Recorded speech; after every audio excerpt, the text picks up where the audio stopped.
Welcome to the class, all of you. So let's start with the today's lecture. आज के हमारे lectures जो होंगे वो छोटे छोटे टॉपिक्स होंगे जो फिनिश करेंगे पहले वाले लेक्चर को, पहले टॉपिक को और दूसरे टॉपिक को स्टार्ट करेंगे। पहला टॉपिक जो हम शुरू किया था वो हमने स्टार्ट किया था चार्जेस से, कि चार्जेस क्या होते हैं, उनकी बेसिक प्रॉपर्टीज क्या हैं, और इन चार्जेस के कारण अगर ये चार्जेस इंट्रिंसिक प्रॉपर्टी हैं तो इनके कारण मैटर या ऑब्जेक्ट्स के ऊपर क्या फोर्स लगती है, वो इलेक्ट्रोस्टैटिक फोर्स निकालने की कोशिश की हमने with the help of Coulomb's law.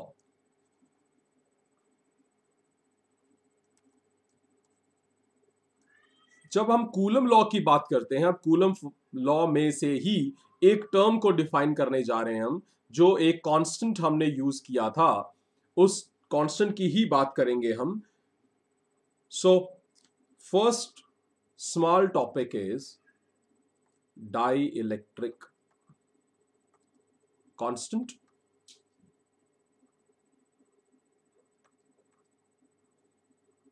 और you can say relative permittivity.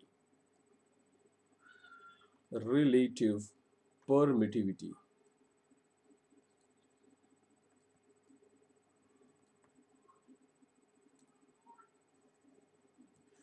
इस पॉइंट पे डाइलेक्ट्रिक कांस्टेंट क्या होता है, मैं आपको कल के कूलम्स लॉ की स्टेटमेंट को मैथमेटिकल फॉर्म की बात याद दिला दूं। That is F is equal to, short form में है K the constant or electric force constant. अगर दो चार्जेस हैं Q1 और Q2, उनके मैग्नीट्यूड्स का प्रोडक्ट, और R है उन दोनों के बीच का डिस्टेंस। तो F की बात, F जो फोर्स थी उसकी वैल्यू कुछ इस तरह थी हमारे पास। फिर हमने यहां पे जो K था, जो यहां पे कांस्टेंट फोर्स कांस्टेंट था, इस K की वैल्यू सब्स्टिट्यूट की हमने 1/4 पाई एप्सिलॉन नॉट। जब हमने इसकी वैल्यू यहां सब्स्टिट्यूट की तो ये एप्सिलॉन नॉट हमारे पास से एक टर्म आई, और इन एप्सिलॉन नॉट को हमने डिफाइन किया, हमने कहा दिस इज एब्सोल्यूट परमिटिविटी। अब ये क्या होती है यही देखना है हमने आज, और इसे जर्नलाइज करना है। This is absolute permittivity. This absolute, ये टर्म अगर आप लगा देते हो तो मैंने आपको बताया था कि एप्सिलॉन जो आपका ये है, इसके साथ आपने ये जीरो लगा देना है, ये नॉट लगा देना है। इसका नाम एक और भी है, दैट इज परमिटिविटी। एक्चुअली ये टर्म यूज हो रही है, एप्सिलॉन जो यूज होता है, सिर्फ epsilon, that is permittivity, that is permittivity. और जब हमने जीरो लगा दिया तो मैंने कहा जीरो तब लगता है जब जो चार्जेस हमारे पास हैं Q1 और Q2 जो चार्जेस हैं, अगर इन दोनों के बीच में यहां कुछ भी नहीं है, मींस खाली हवा है, तब हमारे एप्सिलॉन के साथ जीरो लग जाता है। मींस एप्सिलॉन डिफाइन कर रहा है कि दोनों चार्जेस के बीच में कौन सा मीडियम है। क्या है? मीडियम। मीडियम को डिफाइन कर रहा है, तो इसे हम लिख भी सकते हैं, it is permittivity of air और वैक्यूम, या फ्री स्पेस कह सकते हो। ठीक है, परमिटिविटी ऑफ एयर या वैक्यूम कह सकते हो इसको। तो ये इसका मतलब है जो एक्चुअल टर्म है वो है एप्सिलॉन। एप्सिलॉन जो है वो है परमिटिविटी। तो परमिटिविटी क्या है? अब सबसे पहले नॉट लगा दिया, मतलब एयर है। लेकिन अगर बच्चे एयर ना हो, मींस हवा से कुछ और हो, मान लीजिए वाटर ही हो, तो तब क्या फर्क पड़ेगा? So it has been completely observed and verified that कि जब भी दो चार्जेस के बीच के मीडियम को चेंज किया जाता है, जब भी दो चार्जेस के बीच के मीडियम को चेंज किया जाता है, तो ये जो F है, इस F की वैल्यू चेंज हो जाती है। मैं सिंपल एग्जांपल लेता हूं, अगर एयर जो है, दो चार्जेस के बीच में मीडियम जो एयर है उसे मैं रिप्लेस करके ये दोनों चार्जेस पानी के अंदर डाल देता हूं, तो आपकी जो फोर्स है दोनों चार्जेस के बीच में, वो फोर्स 1/80th टाइम रिड्यूस हो जाती है।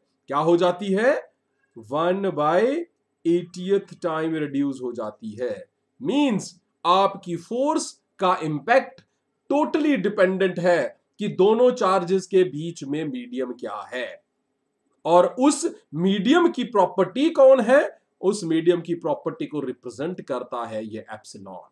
तो बात करें एप्सिलॉन क्या है? ये है भाई परमिटिविटी। ये क्या है? परमिटिविटी। और परमिटिविटी क्या है? It is the property of medium. ये किसकी प्रॉपर्टी है? Property of medium. कौन सी प्रॉपर्टी है ये मीडियम की? प्रॉपर्टी है विच डिटरमाइंस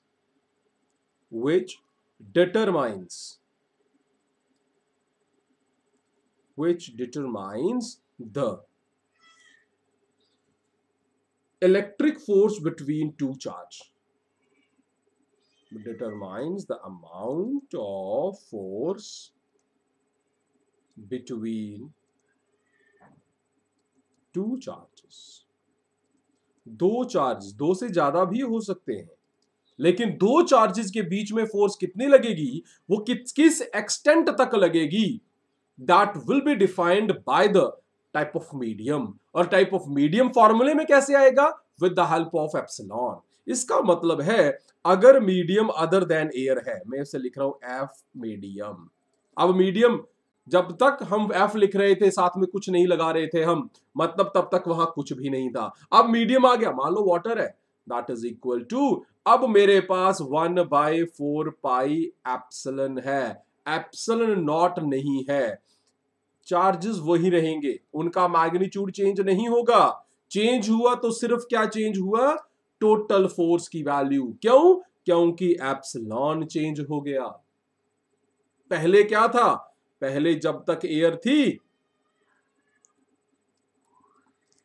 जैसे ही एयर से मीडियम आया, पहले एयर था अब मीडियम आ गया, मान लीजिए वाटर, एग्जांपल ले रहा हूं।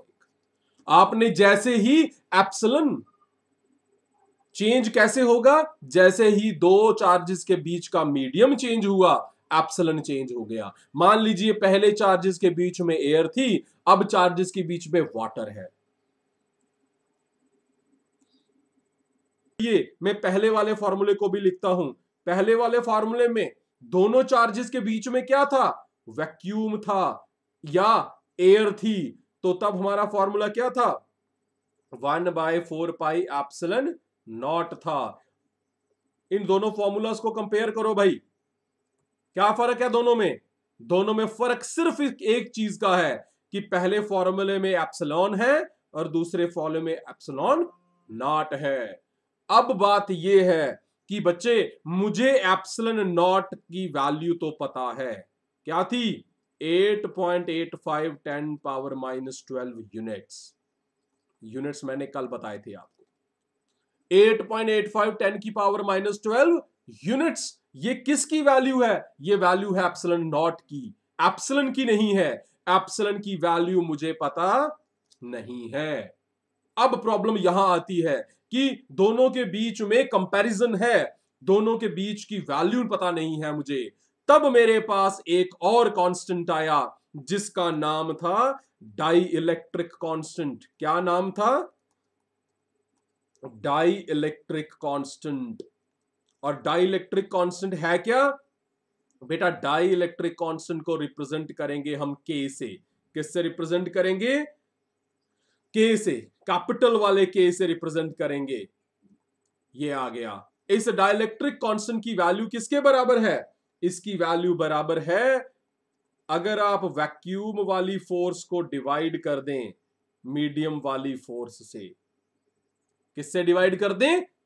डाइलेक्ट्रिक कांस्टेंट क्या है? Dielectric constant is the ratio of forces in vacuum या एयर टू मीडियम। अगर आपके पास फोर्स कौन सी है, ये वाली कौन सी फोर्स है भाई, ये वाली फोर्स है मेरी वैक्यूम में या एयर में, और ये वाली ऊपर वाली फोर्स की वैल्यू कौन सी है, ये वाली कौन सी है, मीडियम। तो दिस डिवाइडेड बाय अगर ये कर दूं तो जो आंसर आएगा that will be dielectric constant. चलिए करके देखते हैं। K is equal to F vacuum क्या वैल्यू है, 1/4 पाई एप्सिलॉन नॉट है इसमें, Q1 Q2 अपॉन आर का square divided by F in medium, medium वाले में एप्सिलॉन नॉट नहीं है, एप्सिलॉन है, so that will be Q1 Q2 upon R का स्क्वायर। हाँ सारे सभी बच्चों को आवाज आ रही है, मेरी आवाज आ रही है सभी को, और स्क्रीन दिखाई दे रही है। चलिए अब मुझे जल्दी से बताइए कि K की वैल्यू क्या है। देखिए ध्यान से देखना, क्या क्या चीज कैंसल आउट हो रही है, क्या चीज मेरे पास बच रही है, ध्यान से देखना फॉर्मूले में। देखो क्या क्या आ रहा है सामने बेटा, Q1 Q2 कट रहा है, तो यहां भी Q1 है, यहां भी Q1 है, कट गया। R स्क्वायर कट गया। We are left with what, 4 pi cut गया। यहां तक ओके है। तो यहां क्या बच रहा है, 1/एप्सिलॉन नॉट बच गया न्यूमरेटर में, और 1/एप्सिलॉन बच गया डिनोमिनेटर में। इसे मैं इस तरह से लिख सकता हूं, 1/एप्सिलॉन इनटू नीचे वाले को रेसिप्रोकेट कर दो, epsilon by 1। So this K is equal to epsilon upon epsilon naught. ध्यान से देखना, तो एप्सिलॉन की वैल्यू, K की वैल्यू क्या हो गई, एप्सिलॉन अपॉन एप्सिलॉन नॉट है क्या ये भाई, ये क्या है, permittivity of medium, this is permittivity of medium. कोई भी मीडियम हो सकता है, वाटर की अगर केस ले तो ये परमिटिविटी होगी वाटर की, और जिसकी वैल्यू मुझे पता नहीं है। सो दिस इज परमिटिविटी किसकी है, एयर की भाई, और इसकी वैल्यू मुझे पता है। तो अब यहां इस फॉर्मूले से एक चीज हो गई, मुझे एप्सिलॉन की वैल्यू पता नहीं थी, लेकिन अब मुझे पता है, इधर एप्सिलॉन को इधर ले जाओ, सो ये हो जाएगा K into epsilon not. Dielectric constant की वैल्यूज मैं निकाल लूंगा, उसके लिए मेरे पास एक्सपेरिमेंटल मेथड्स हैं। तो मुझे अब एप्सिलॉन, अब मुझे वाटर की वैल्यू, वाटर के कांस्टेंट परमिटिविटी की वैल्यू पता लग जाएगी। अब एप्सिलॉन निकल जाएगा, तो एप्सिलॉन की वैल्यू K। अब आप बोलोगे सर आप तो वाटर की निकाल रहे हो, एयर भी तो मीडियम है, बिल्कुल मीडियम है। तो बच्चे फॉर एयर K की वैल्यू 1 होती है, K की वैल्यू क्या होती है, 1 होती है। बेटा K की वैल्यू 1 हुई तो एप्सिलॉन की वैल्यू किसके बराबर हो गई, एप्सिलॉन नॉट के बराबर हो गई। इसीलिए तो मैंने एयर के लिए, वैक्यूम के लिए एप्सिलॉन और एप्सिलॉन नॉट की वैल्यू को इक्वेट किया था। मैंने एप्सिलॉन की जगह क्या लिया था, एप्सिलॉन नॉट। आप कहोगे सर एयर और वैक्यूम अलग अलग क्यों है, बेटा एक्चुअली ये अलग अलग ही है, एयर ये है और वैक्यूम की वैल्यू कुछ और है। वैक्यूम के लिए K की वैल्यू है बेटा 1.00054। ठीक है, फिर आपका क्वेश्चन होगा सर फिर आपने दोनों के लिए एप्सिलॉन नॉट क्यों लिखा, क्योंकि अब ध्यान से देखो 1 है यहां इसकी वैल्यू, और इसकी वैल्यू है 1.00054, दोनों में डिफरेंस है, बिल्कुल मिनिमम है। तो इसलिए मैंने अप्रोक्सीमेटली एप्सिलॉन को एप्सिलॉन नॉट के बराबर ही ले लिया। इसीलिए मैंने एप्सिलॉन नॉट जो है वो बोला आपको कि परमिटिविटी ऑफ एयर है या क्या है, ये वैक्यूम है। तो दोनों के लिए मैं सेम फॉर्मूला यूज कर रहा हूं। अब दोनों केसेस में ऐसा है, लेकिन अगर मेरे पास वाटर आ जाता है, क्या आ जाता है, वाटर, तो वाटर के लिए बेटा K की वैल्यू है 80। क्या है K की वैल्यू, 80। बेटा K 80 हो गया तो एप्सिलॉन किसके बराबर हो गया, K की जगह 80 डाल दो, एप्सिलॉन नॉट। अब आपके वाला सॉल्यूशन आ गया। अब आपके पास क्या है, आपके पास एप्सिलॉन की वैल्यू बन जाती है 80 टाइम्स एप्सिलॉन नॉट। ये किसकी एप्सिलॉन की वैल्यू है, वाटर की। अब मुझे पहले वाटर के एप्सिलॉन की वैल्यू पता नहीं थी, अब पता लग गई। क्या है, 80 टाइम्स 8.85 इंटू 10⁻⁻12 यूनिट्स। ये बन गई बच्चे मेरे एप्सिलॉन की वैल्यू फॉर वाटर। ध्यान रहे। अब देखो एप्सिलॉन की वैल्यू 80 टाइम्स ज्यादा हो गई है, तो मेरी फोर्स की वैल्यू कितनी थी, फोर्स की वैल्यू थी 1/4 pi epsilon Q1 Q2 upon R का स्क्वायर।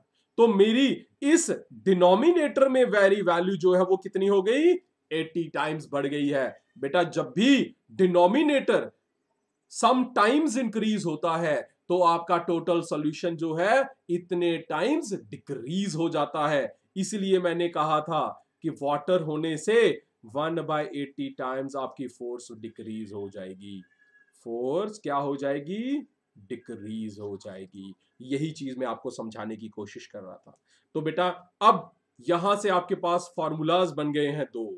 के किसके बराबर है, force in vacuum to force in medium एक, और लास्ट में क्या मिला हमें, epsilon upon epsilon naught. Permittivity in, ध्यान रहे फोर्स इन वैक्यूम ऊपर है, परमिटिविटी इन वैक्यूम नीचे है, फोर्स इन मीडियम नीचे है, और परमिटिविटी ऊपर है। तो बच्चे आपने न्यूमेरिकल्स के लिए ये वाली टर्म याद रखनी है, ये वाली टर्म आपको पता होनी चाहिए, डायरेक्ट टर्म्स आपको पता होनी चाहिए, that you have to put over there. So बच्चे याद रहेगी ये बात, ये समझ आया आपको क्वेश्चन, ठीक है बेटा। अब यहां पे मैं आपको एक छोटी सी चीज बताने जा रहा हूं जो हमने पढ़ा भी है पहले। अब आपके पास आपने दो तरह की फोर्सेस पढ़ ली हैं। कौन कौन सी फोर्सेस हो गई, आप पहले आपने पढ़ी थी ग्रेविटेशनल फोर्स, अब आपने पढ़ रही है इलेक्ट्रिक फोर्स या इलेक्ट्रोस्टैटिक फोर्स। अब बात यह है कि इन दोनों में क्या सिमिलरिटीज हैं, ग्रेविटेशनल फोर्स। पहले बात करते हैं इन दोनों के बीच में सिमिलरिटी क्या है, क्या क्या सिमिलर है भाई इनमें, इन दोनों के बीच में क्या क्या सिमिलर है। चलिए क्या क्या सिमिलरिटी है, पहली सिमिलरिटी क्या है, दोनों फोर्सेस चाहे वो इलेक्ट्रोस्टैटिक हो चाहे कूलम हो, वो इनवर्सली प्रोपोर्शनल टू आर का स्क्वायर होता है। ग्रेविटेशनल फोर्स भी क्या थी, force is directly proportional to product of masses and inversely proportional to square of distance। और इलेक्ट्रोस्टैटिक फोर्स भी ऐसा ही है, product of charges and inversely proportional to square of distance between them. पहला तो ये आ गया। दूसरा वहां पे डायरेक्टली प्रोपोर्शनल क्या था, डायरेक्टली प्रोपोर्शनल था दोनों चीजों में प्रोडक्ट किसका, of intrinsic quantities. Intrinsic quantities कौन सी हैं, पहले वाले में क्या था, कौन सी, मास और चार्ज। डायरेक्टली प्रोपोर्शनल है या मास के प्रोडक्ट के या चार्ज के प्रोडक्ट के। तो तीसरा क्या है कि दोनों सेंट्रल फोर्सेस हैं। क्या है, दोनों की दोनों सेंट्रल फोर्सेस। मैंने बताया हुआ है आपको क्या होते हैं सेंट्रल फोर्सेस, जो सेंटर के बीच में लगती हैं। दो बॉडीज के बीच में ग्रेविटेशनल क्या होता है, there are forces between the centre of the two bodies. Done. और फोर्थ क्या है आपका, फोर्थ है आपका दोनों कंजर्वेटिव हैं। वाओ क्या चीज आ गई, व्हाट इज कंजर्वेटिव फोर्सेस, कौन बताएगा। कंजर्वेटिव फोर्सेस कौन होती है, कंजर्वेटिव फोर्सेस, कंजर्वेटिव फोर्सेस हमने पढ़ा है जो पाथ पे डिपेंड नहीं करती, do not depend upon the path. Means अगर आपको ए और बी के बीच में वर्क डन करना है तो आप चाहे इधर से जाओ चाहे इधर से जाओ, चाहे स्ट्रेट लाइन चले जाओ, फोर्स पे कोई भी फर्क नहीं पड़ेगा। तो ऐसी फोर्सेस को कंजर्वेटिव कहा जाता है जिनमें वर्क डन जो होता है वो इंडिपेंडेंट ऑफ पाथ्स होता है, ठीक है। और दोनों फोर्सेस जो है वो वैक्यूम में लग जाती हैं। ठीक है, अब ये इंपॉर्टेंट 4 पॉइंट्स थे। अब इन दोनों में कंपैरिजन क्या है, डिसिमिलरिटीज क्या है, डिसिमिलरिटीज क्या है, डिसिमिलरिटीज मैंने आपको बड़ी बारी बता दिया है। क्या है, जो ग्रेविटेशनल फोर्स होती है वो सिर्फ क्या होती है, अट्रैक्टिव होती है, वो सिर्फ क्या होती है, अट्रैक्टिव। बट आपकी इलेक्ट्रिक फोर्स जो होती है, इलेक्ट्रिक फोर्स जो होती है वो अट्रैक्टिव भी होती है और रिपल्सिव भी होती है। That is attractive as well as repulsive, दोनों केसेस आपके पास आ गए। जो ग्रेविटेशनल फोर्स है, ग्रेविटेशनल फोर्स जो होती है वो इंडिपेंडेंट होती है मीडियम के। This is independent of medium, मतलब इसको नहीं फर्क पड़ता कि एयर है या वाटर है, इस पे कोई फर्क नहीं पड़ता। लेकिन अभी हमने देखा कि इलेक्ट्रिक फोर्स जो है वो क्या है, डिपेंडेंट। ये क्या है, डिपेंडेंट है। मीडियम चेंज हुआ, फोर्स चेंज। और थर्ड, इलेक्ट्रोस्टैटिक फोर्स जो है, जो इलेक्ट्रिक फोर्स होती है, that is very much greater than gravitational force। ध्यान रहे, इलेक्ट्रिक फोर्स का मैग्नीट्यूड जो है वो हजारों गुना ज्यादा होता है as compare to gravitational force. But एक इंपॉर्टेंट चीज, ग्रेविटेशनल का रेंज जो है, रेंज मतलब ज्यादा दूरी तक लगती है, range of gravitational force, gravitational force is very large as compared to electric force। Electric force से बहुत ही लार्ज होता है, बहुत ही बड़ा होता है। तो ये बात समझ आ गई। फिर से आपको बता दूं, इलेक्ट्रिक फोर्स और ग्रेविटेशनल फोर्स में क्या क्या फर्क, सिमिलरिटीज क्या है। दोनों भाई इनवर्सली प्रोपोर्शनल है, इसके डिस्टेंस के स्क्वायर के। नंबर 2, दोनों डायरेक्टली प्रोपोर्शनल है किसी इंट्रिंसिक प्रॉपर्टी के। इंट्रिंसिक कौन सी प्रॉपर्टी है, एक में मास और एक में charge. Gravitational force directly proportional to product of masses है और दूसरे वाला directly proportional to product of charges है। दोनों सेंट्रल है, मतलब दो सेंटर्स के बीच में लगता है। कंजर्वेटिव है, मींस जो वर्क डन होता है इन फोर्सेस के कारण that is independent of the path, independent of the path. Fourth क्या है, कंजर्वेटिव फोर्सेस आ गई आपके पास। अब डिसिमिलरिटीज क्या है, दोनों में फर्क क्या है भाई। ग्रेविटेशनल फोर्स सिर्फ अट्रैक्ट करती है, बट इलेक्ट्रिक फोर्स जो है वो अट्रैक्ट भी करती है और रिपेल भी करती है। दूसरा, ग्रेविटेशनल फोर्स को मीडियम से कोई फर्क नहीं पड़ता, मीडियम चाहे जो मर्जी हो वो आपकी एप्लीकेशन होगी। बट इलेक्ट्रिक फोर्स में मीडियम पे फर्क पड़ता है, मीडियम चेंज होगा तो फोर्स चेंज हो जाएगी। वाटर आया तो फोर्स 1/80 टाइम्स कम हो गई। इलेक्ट्रिक फोर्सेस की वैल्यू बहुत ज्यादा होती है as compare to gravitational force, but gravitational force ज्यादा डिस्टेंस तक लग सकती हैं, इसलिए इलेक्ट्रिक फोर्स का मैग्नीट्यूड ज्यादा है और ग्रेविटेशनल फोर्स का रेंज ज्यादा है। क्या है, ज्यादा, रेंज ज्यादा है। हाँ जी बच्चे, यहां तक कोई क्वेश्चन है?